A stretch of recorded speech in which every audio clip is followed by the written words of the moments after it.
Peace, infinite waters diving deep once again. 7 things you didn't know about thoughts. Silence is golden. Words are vibrations. Thoughts are magic. And they are doing so much to us every single day we're not aware of. I have seen along my journey in becoming the greatest version of myself, I listen to ancient wisdom. We are what we think. That is who we become. And what I've seen along my journey is that it's all a mindset. The right attitude can move mountains. Change your thoughts and you change your world. Sounds easy enough. But diving deeper, I have seen thoughts in a whole new way. Number 1, mind games. Our mind, brain, cannot distinguish between what is real and what is not. Everything the brain perceives is real in the body.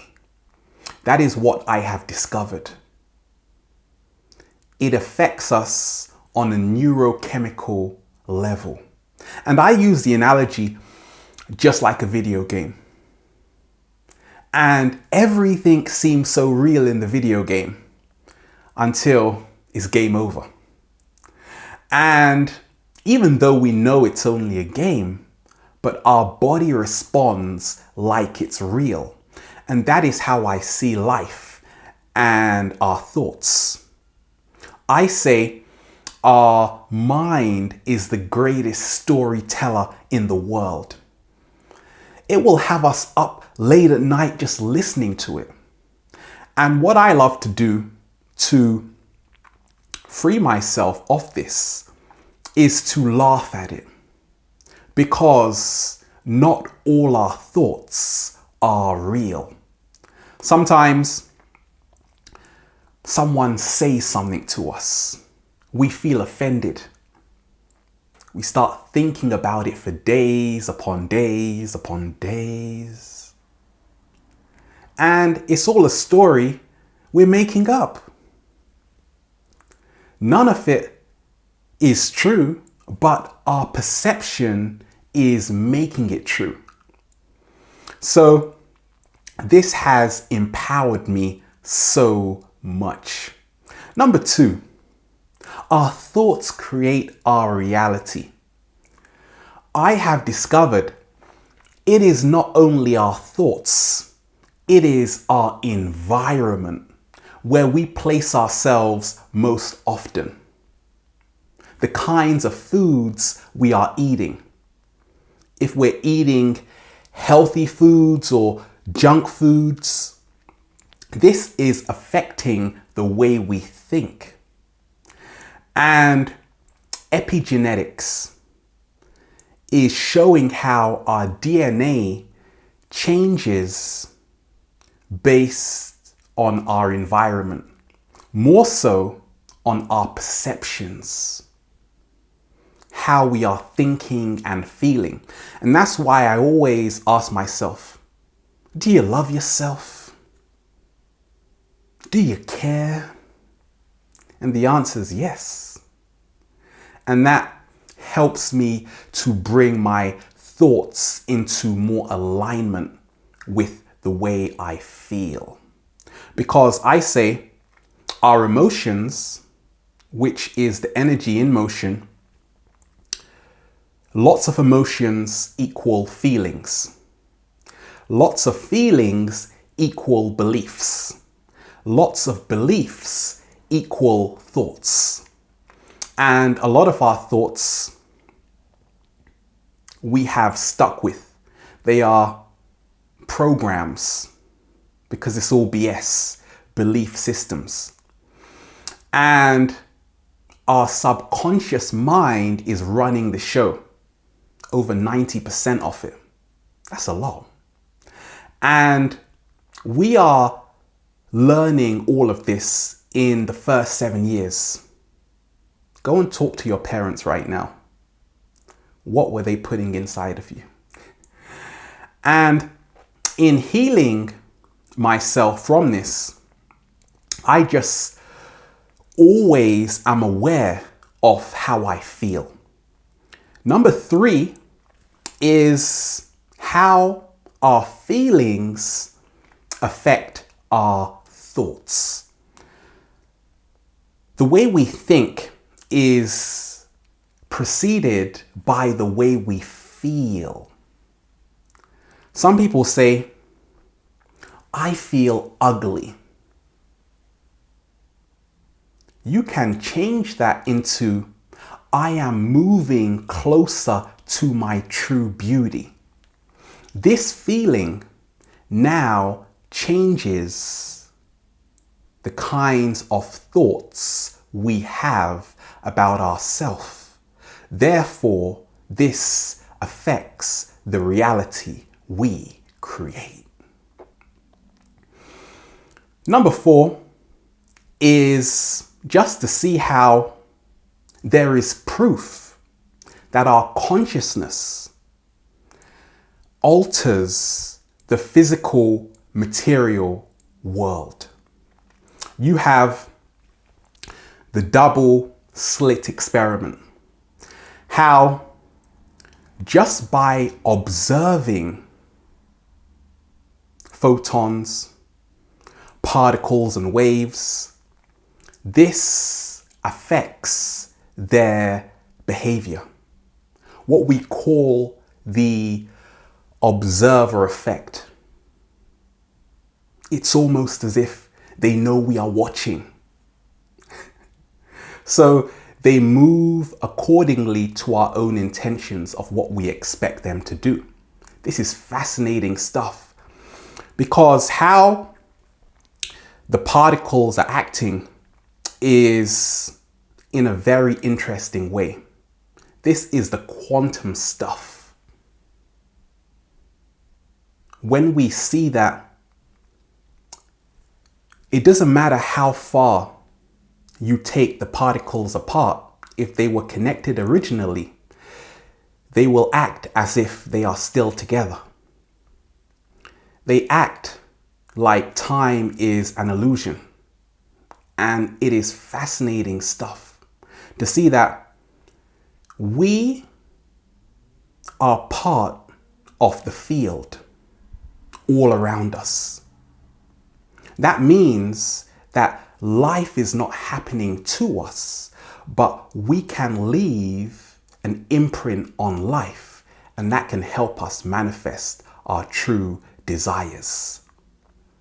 You also have, in the Institute of Noetic Sciences, a whole study on water crystal formation. Our bodies, over 70% water. And many researchers found that with positive intentions, when you're feeling good, what happens? This changes the structure of the water crystals.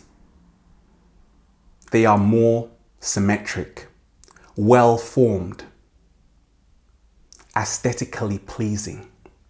When we have negative intentions, feelings, they are less formed, less aesthetically pleasing, and asymmetric.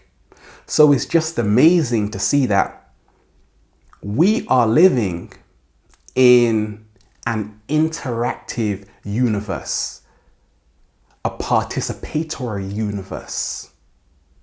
The inner is the outer. The outer is the inner. This is what the ancients talked of as within, as without, so above as below. Number 5, thoughts are not enough. You could be thinking for hours, but no results, because it doesn't matter until you step into that radical action. That's what I've discovered. And it is the most wonderful feeling in the world, just moving your body to start manifesting your heart's desire is wonderful. Because a lot of us, we get lost in our thoughts. We're ruminating. We're sitting down, watching. The more we can move our bodies, we connect with our emotions and our feelings. And this creates more coherency between our heart and all the cells within our body. I love doing yoga because stretching, I am unblocking the energy within me. Feels so good. I have to tell you that. And our heart is producing the largest electric and magnetic output of the whole body. So thinking is what the brain and the mind does. Feeling is what the heart does. And that is where our true power lies. Once we can balance the two out. But when I was just thinking, it was hard because I knew I wasn't getting involved. Life itself is not a spectator sport. You have to start playing around with the field and see how easy it is to manifest your desires. That's what I've seen. But it takes practice. There is no perfect.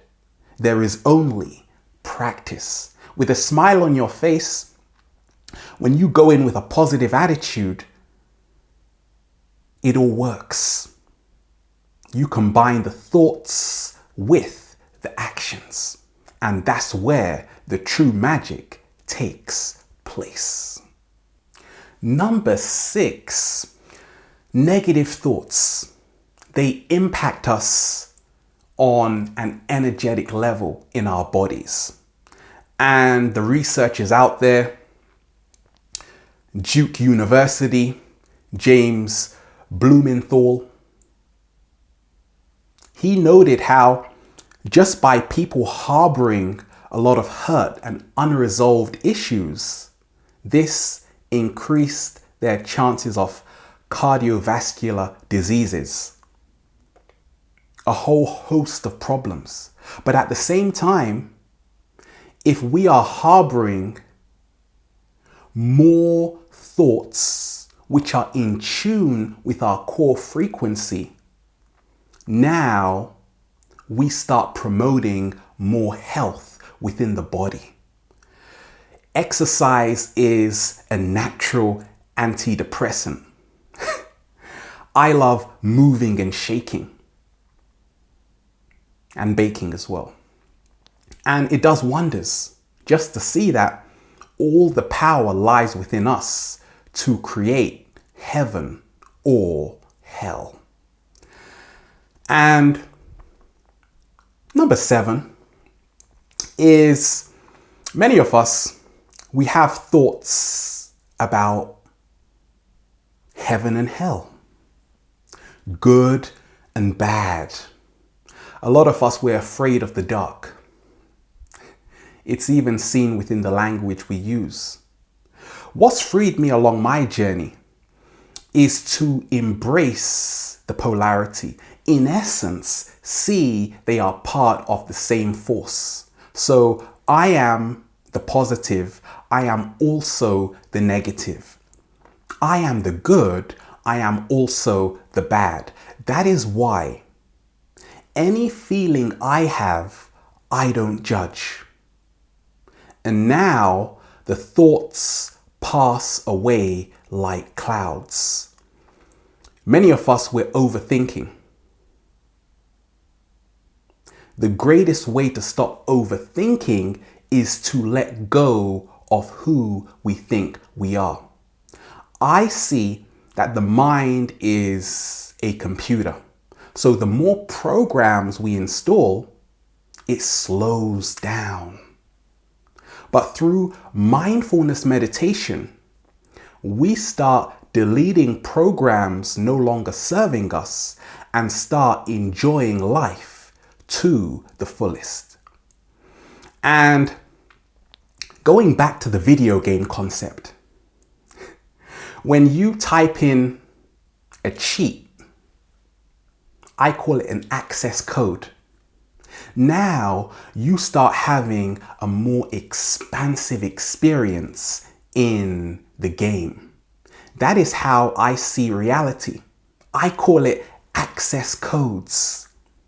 There is a code to life, and once you put in the right code, access granted. When you put in the wrong code, access denied. So how I've started to crack these codes is by doing what I most love, accepting myself 100%. And it does wonders. So there you have it. In a nutshell, realize every thought counts. But once we start feeling and not thinking so much, we step into the truth of who we really are. We are here, infinite waters, diving deep once again. Stay well, stay healthy. Peace.